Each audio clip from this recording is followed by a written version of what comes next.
പ്രതിമാസം 250 യൂണിറ്റിന് മേൽ വൈദ്യുതി ഉപയോഗിക്കുന്നവരാണോ നിങ്ങൾ? എങ്കിൽ നിങ്ങളുടെ ബില്ലിലും ഈ മാറ്റം തീർച്ചയായിട്ടും വന്നിട്ടുണ്ടാവാം. 2025 മുതൽ 250 യൂണിറ്റിൽ കൂടുതൽ ഉപയോഗിക്കുന്ന LT ഡൊമസ്റ്റിക് കസ്റ്റമേഴ്സിന് TOD ബേസിസിലാണ് ബില്ലിംഗ് ചെയ്യുന്നത്. എന്താണ് TOD അല്ലെങ്കിൽ ടൈം ഓഫ് ഡേ സിസ്റ്റം? ഒരു ദിവസത്തെ 3 ടൈം സോണായി തിരിച്ചാണ് TOD സിസ്റ്റത്തിൽ ബില്ലിംഗ് വരുന്നത്.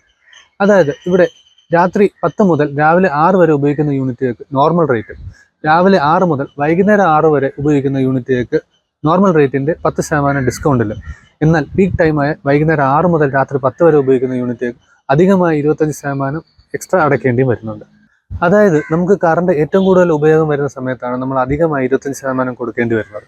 ഇതിനൊരു പരിഹാരമായി പീക്ക് സമയത്ത് നമ്മുടെ ഉപയോഗം മാക്സിമം ലിമിറ്റ് ചെയ്ത്, അതായത് കൂടുതൽ കറണ്ട് ഉപയോഗിക്കുന്ന washing machine, electric vehicle charging, ഇതെല്ലാം പീക്ക് സമയത്ത് നിന്ന് ഉപയോഗം കുറച്ച് ഓഫ് പീക്ക് ടൈമിലോട്ട് മാറ്റിയാൽ നമുക്ക് എക്സ്ട്രാ ബർഡൻ ആയിട്ട് ഒഴിവാക്കി കറണ്ട് ബില്ല് കുറയ്ക്കാൻ സാധിക്കും.